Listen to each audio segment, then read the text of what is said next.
हमारा आज का पाठ है कबीर के पद। कबीर के पद का पहला पद है, पहले देखते हैं।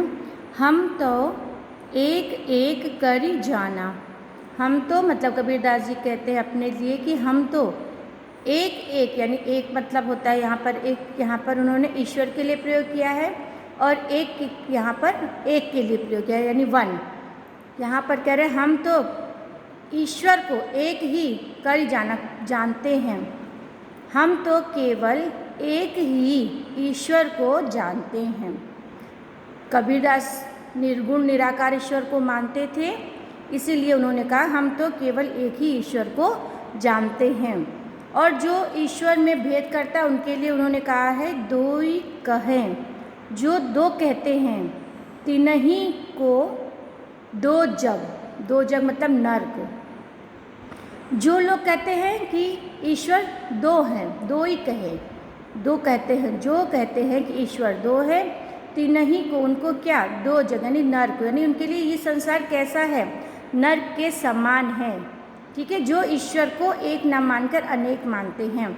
जिन मतलब जिन्होंने, नाहिन मतलब नहीं, पहचाना नहीं पहचाना।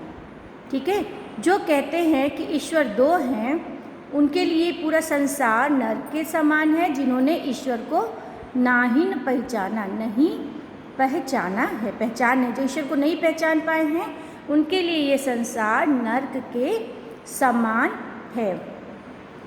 आगे ईश्वर की एकात्मता को दिखाने के लिए उन्होंने एक उदाहरण दिया है। क्या उदाहरण दिया है? एक पवन, यानी कि पवन यानी हवा क्या है, एक ही हवा है। सारे संसार के लिए ईश्वर ने एक ही हवा बनाई, अलग अलग नहीं बनाई कि अलग अलग धर्मों के लिए अलग अलग हवा है। एक ही हवा बहती है, सभी उसमें सांस लेते हैं। एक पवन, एक ही पानी, और पानी भी एक ही है। ऐसा नहीं है कि हर धर्म के लिए पानी भी उन्होंने अलग अलग बनाया है। एक ही पानी है। एक ज्योति समाना, और एक ही ज्योति समाना, यानी एक ही, यहाँ पर दो अर्थ निकल रहे हैं कि एक ज्योति का मतलब है सूर्य की रोशनी, कि एक ही सूर्य की रोशनी सारे संसार में व्याप्त है। समाना मतलब समाई हुई है।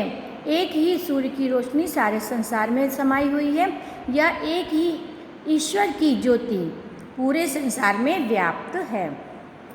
जब सारे संसार में एक ही पवन है, एक ही पानी है और एक ही ज्योति है, तो हम ईश्वर को अलग अलग क्यों मानते हैं? यहाँ पर ऐसा कबीरदास जी कह रहे हैं। एक और उदाहरण दे रहे हैं। एक खाक, खाक का अर्थ होता है मिट्टी। एक खाक मतलब एक ही मिट्टी से, एक खाक एक ही मिट्टी से, खाक मिट्टी, गड़े, गड़े मतलब बनाए गए हैं। सब भाड़े, भाड़े मतलब बर्तन, यहाँ बर्तन मतलब मनुष्य का शरीर है। ठीक है, यहाँ पर कह रहे हैं कवि कि एक ही मिट्टी से गढ़ कर सभी बर्तन बनाए गए, यानी सभी चीज़ें जो संसार में हैं वो सब एक ही मिट्टी से बनाई गई है।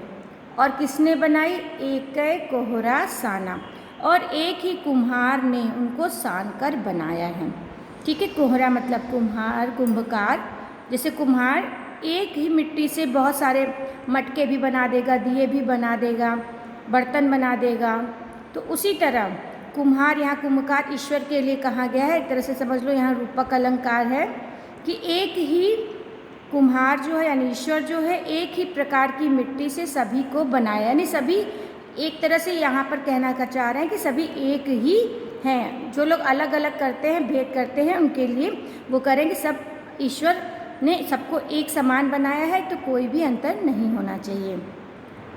एक उदाहरण दे रहे हैं। जैसे बाढ़ी काष्ठ ही काटे, जैसे उदाहरण दे रहे हैं कि बढ़ई, बढ़ई यानी जो लकड़ी को काटने वाला होता है, जैसे बाढ़ी काष्ठ, काष्ठ मतलब लकड़ी, ही काटे, लकड़ी को ही काट सकता है।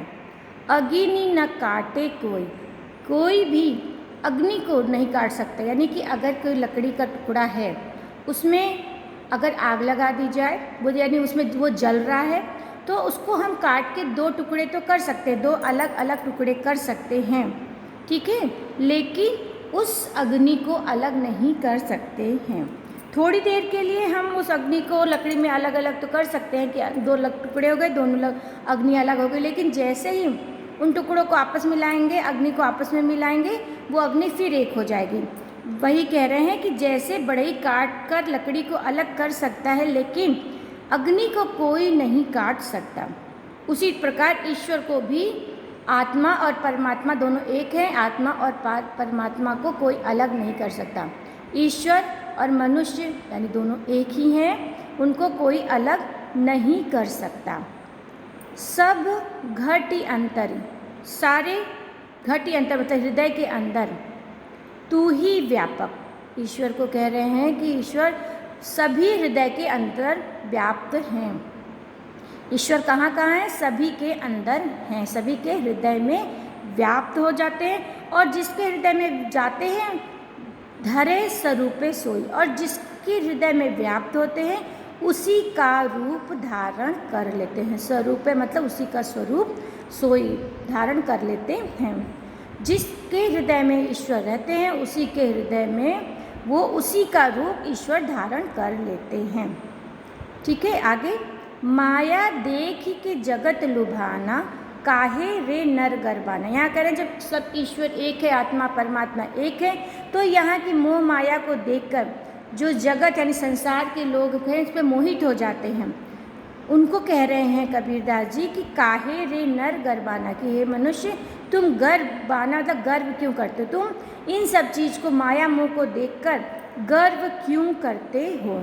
जब आत्मा परमात्मा सब एक है, सब एक ही मनुष्य, एक ही सभी मनुष्य एक ही हैं, सभी मनुष्य के अंदर एक ही ईश्वर का वास है, तो आप अपने ऊपर किस बात को लेकर घमंड करते हैं। आपको घमंड नहीं करना है। निर्भय, निर्भय मतलब निर्भीक होना।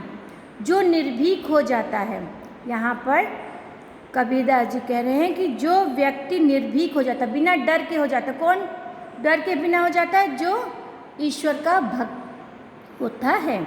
जो ईश्वर का भक्त हो जाता है वो निर्भीक हो जाता है, वो निर्भय हो जाता है। निर्भय भया कछु नहीं व्यापे। जो ईश्वर का भक्त हो जाता है वो फिर क्या हो जाता है? निर्भय हो जाता है, बिना किसी डर के हो जाता है।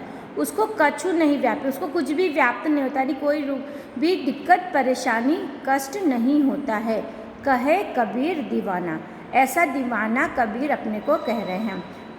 कबीर अपने को यहाँ पर दीवाना कहते हुए कह रहे हैं कि मैं दीवाना कबीर ऐसा कह रहा हूँ कि जो निर्भय हो जाता है उसको फिर किसी प्रकार का भय व्याप्त नहीं रहता। कबीर इसमें अपने आप को दीवाना इसलिए कह रहे हैं क्योंकि वो भी ईश्वर पर पूरा निर्भर हो चुके हैं, ईश्वर को पूरी तरह से मानते हैं, और इसलिए वो अपने को दीवाना बता रहे हैं।